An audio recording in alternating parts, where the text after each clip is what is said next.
안녕하세요. 억울한 사람이 없는 정의로운 세상을 위한 허묘한 TV의 허묘한입니다. 지난 91회 방송부터 방송 녹화 또 편집 송출까지 전부 허묘한 TV에서 자체적으로 했습니다.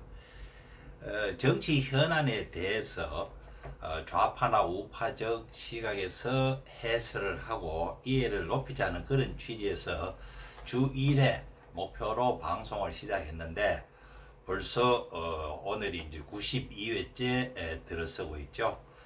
그동안 우여곡절이 좀 많았습니다. 한때는 구독자 수가 15만 명 이상 갔지만 여러가지 사정에 의해서 이제 완전히 스스로 홀로 서기, 완전 진짜 혼자서 하는 방송으로 됐습니다. 이 방송을 보시는 분들이 그래도 좋아요나 또 구독을 눌러주시면은 큰 힘이 돼서 계속 잘할 수 있을 것 같습니다. 지난 89회에서 수도권 민심 위반이 위중하다라는 주제로 문재인 정부의 부동산 정책이 실패하고 있음을 지적했습니다. 근데 지난 주말 정부의 집값 정책에 항의하는 시위가 서울 종각 부근에서 한 2,000명이 모여서 현수막을 붙이고 대대적으로 시위를 했다고 합니다. 그 시위에 붙인 현수막 내용이 부동산 규제 정책 반대, 조세 저항 촛불 집회라는 현수막도 붙이고 사유재산 보장하라, 임대차 3법 철회하라, 그리고 나라가 네 거냐 라는 구호를 외쳤다고 합니다. 제발 현 정부는 이런 집회를 그저 현 정부에 반대하는 우파 성향 단체들의 어떤 시위나 저항이다 이렇게 쉽게 간주하지 않았으면 좋겠습니다. 집값이나 전세값 인상은 대깨문이든 아니면 문바든 아니면 태극기 부대든 가리지 않고 직접 영향을 미치게 됩니다. 이제 조만간 전세 재계약을 해야 될 시즌이나 아니면 재산세 이런 걸 납부할 시즌이 다가오면은 대깨문이든 문바든 태극기 부대든 관계없이 온 국민으로부터 원성이 드러날 것입니다. 하지만 문재인 정부가 그리도 싫어하는 서울 강남 부동산의 부자들은 정부 덕에 생긴 공돈 어떻게 쓸지 또 머리를 굴리고 있겠죠. 참 아이러니한 현실이 문재인 정부의 부동산 정책 때문에 지금 빚어지고 있는 겁니다. 정부의 부동산 정책이 실패했음을 인정해야 되는데 제가 보기에는 문재인 정부는 오기와 고집으로 똘똘 뭉쳐있기 때문에 그럴 기미를 도통 보이지 않고 있죠. 큰 걱정입니다. 부동산 거래 허가제라는 사회주의 정책을 시행하면서 이제 더 나아가서 집 두 채 이상 다주택 공무원은 승진도 시키지 않고 오히려 형사처벌하겠다고 합니다. 더불어민주당 윤재갑 의원은 중앙부처 국장급 이상 공무원이 서울 강남권이나 세종 등 투기과열지구나 조정 대상 지역에 두 채 이상 주택을 보유하고 있으면 승진과 임용을 제한하겠다 하는 이런 법을 내세웠습니다.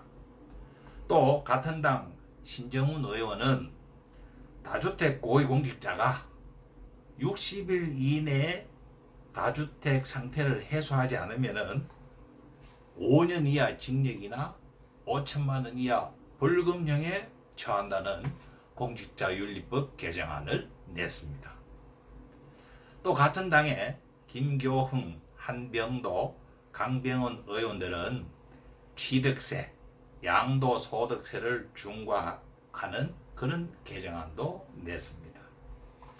무시무시하죠. 제가 그때 방송에서도 이야기를 했습니다만 프랑스 혁명 때 로베스피에르가 혁명 정부의 지침을 어기는 업자들은 어떻게 했습니까? 무조건 길로틴으로 보내서 단두대에서 목을 쳐버렸습니다. 그런 무자비한 자코뱅주의라고 하죠. 그걸 자코뱅주의적인 그런 폭정이 드디어 눈앞에 전개되고 있다. 이렇게 봐야 할 겁니다. 공익이라는 명목을 내세우며 자유민주주의의 근간인 사유재산제를 슬금슬금 유린하고 있는 것입니다. 공용 여당의 지휘부도 제가 보기에는 똑같은 권위주의 통치를 시행하고 있습니다. 김태년 더불어민주당 원내대표는 21대 국회 첫 교섭단체 대표 연설에서 청와대와 국회도 세종시로 옮겨야 한다고 주장하고 더불어민주당의 행정수도 이전 태스크포스를 구성하겠다라고 이야기를 했죠. 정세균 국무총리는 노무현 정부 때 행정수도 이전이 헌법재판소에 의해서 위헌 판결을 받았습니다. 하지만 이제 그 위헌 심판 여부를 다시 신청을 해봐야 된다라고 이야기를 하고 있고, 이해찬 더불어민주당 대표는 강의를 하면서 서울을 아예 천박한 도시라고 주정지어 버렸죠. 헌법재판소 구성도 9명 위원 중에 위원이 7대2로 좌파 성향 헌법재판관이 우세하게 되니까 새로 판결을 받으면 위원이 아니다 라는 판결을 얻을 수 있다는 자신감이 묻어나오고 있습니다. 177석의 공용여당 더불어민주당이 마음만 먹으면 먹은 대로 법률을 바꿀 수 있는 세상을 우리는 살고 있기 때문에 이런 이야기들을 예사로이 보아 넘겨서는 안 됩니다. 국정을 오기로 운영하면 안 되죠. 국민이 무슨 실험 대상이나 모르모토도 아니지 않습니까? 그래서 더불어민주당이 뭘 잘해보려고 그런 법률도 바꾸고 제도도 시행해봤는데 막상 해보니까 그거 잘 안 되네요. 미안합니다 하고 물러나면 그만인가요? 그 정책의 실제적인 참혹한 피해는 힘없는 백성들이나 국민들이 고스란히 떠안아야 됩니다. 그 책임을 누가 질 겁니까? 그 원성을 어떻게 하려고 그러는 겁니까? 제가 청와대 근무 때 강원도 군수를 오늘 전화를 해서 내일 오후에 만나기로 약속을 하고 출장을 간 적이 있었습니다. 이튿날 오후에 군청에 들어가니까 군수님은 안 계시고 부군수가 나와서 영접을 해요.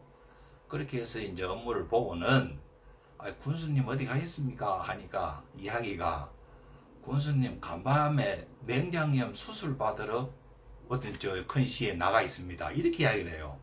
아니 어제 저하고 통화를 할 때는 그런 이야기 전혀 없었는데요 라고 하니까 군수님이 배가 좀 아파서 그 군청 소재지가 읍 아닙니까? 읍내에 있는 의원에 갔더니만 뭐 큰 거 아닙니다. 이 약 지어줄 테니까 드시면 될 겁니다 해서 약을 지어서 먹고는 며칠을 지났는데 어젯밤에는 도저히 못 참겠다 해서 인근 큰 시로 나갔대요.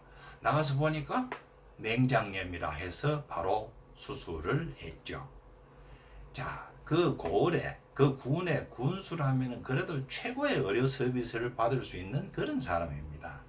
그런데 그 군수가 맹장염인지도 진단을 못하고 있고 또 맹장염이라 해도 그 군에서는 수술을 할 수가 없어요.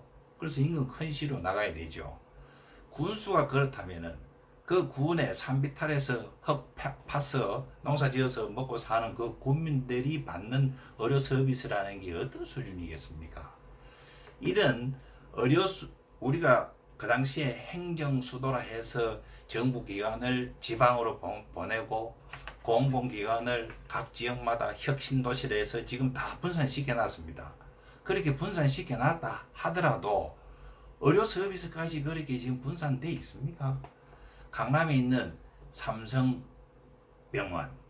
또 세브란스 병원, 아니면은 현대 아산병원, 다 우리나라에서 알아주는 그런 병원인데 이런 병원들이 강원도에 지점을 내면은 그게 채산성이 맞겠습니까?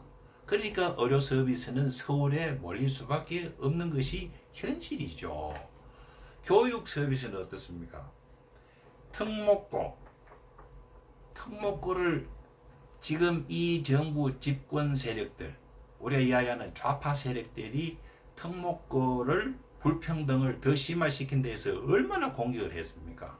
하지만 막상 깨보니까 자신들의 아들, 딸들은 특목고를 졸업시키고 또 그렇게 패권주의니 제국주의니 하면서 자본주의 종주국인 미국과 영국을 그렇게 욕을 해대면서도 자식들은 그 비싼 유학비를 대가면서 미국, 영국에 유학을 보내고 있는 그 실상을 우리는 봤습니다. 정말 그들의 새 지혜에 놀아나면서 그들을 지지했던 우리 일반 국민들은 하루아침에 바보 등신들이 돼버렸죠. 그게 교육 서비스가 균등하게 이루어지지 못하고 있다는 거죠. 또 문화 서비스는 어떻습니까? 강남에 예술의 전당이 있죠. 광화문에 세종문화회관이 있습니다. 이런 유수한 문화시설과 또 해외에서 유명한 그런 공연단이 온다. 예를 들어서 러시아의 볼쇼이 아이스 발레단이 온다 하면은 이분들이 왔을 때 최선생을 맞추다 보면은 지방에 갈 수가 없죠. 그래서 서울에서 공연을 하게 되는 것이 엄연한 현실입니다. 이런 의료, 교육, 문화, 서비스 등에서도 지역 균형 이런 쪽이 가능하지 않다는 것을 받아들여야 되죠. 아무리 우리 한번 보십시오. 아무리 군 지역이라 하더라도 업 지역의 땅값이 면 지역 땅값보다 조금 높죠. 또 그러다 보니까 지방보다 서울 지역이 땅값이 높습니다.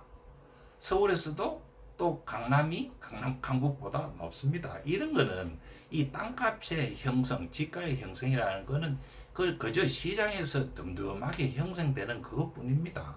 하지만 현 문재인 정부의 부동산 정책의 근저에는 불로소득이라는 이런 생각이 깔리기 때문에 사회주의 어떤 이념에 입각해서 막연하게 분노, 질투 이런 거를 자극해서 부동산 정책이랍시고 세워서 마구잡이로 쑤셔대니까 부동산 가격이 올라가고 있는 것 뿐이죠. 제발 현실을 직시하고 힘없는 서민을 진정으로 원한다면 정책 수정을 받아들여야 됩니다. 하지만 그럴 가능성이 전혀 보이지 않아서 지금 이야기를 하면서도 저도 참담한 심정인데요. 그래서 지난 주말 그들이 외쳤던 구호를 저도 한번 하고 싶습니다. 이 나라가 네 거냐? 오늘은 여기까지 하겠습니다.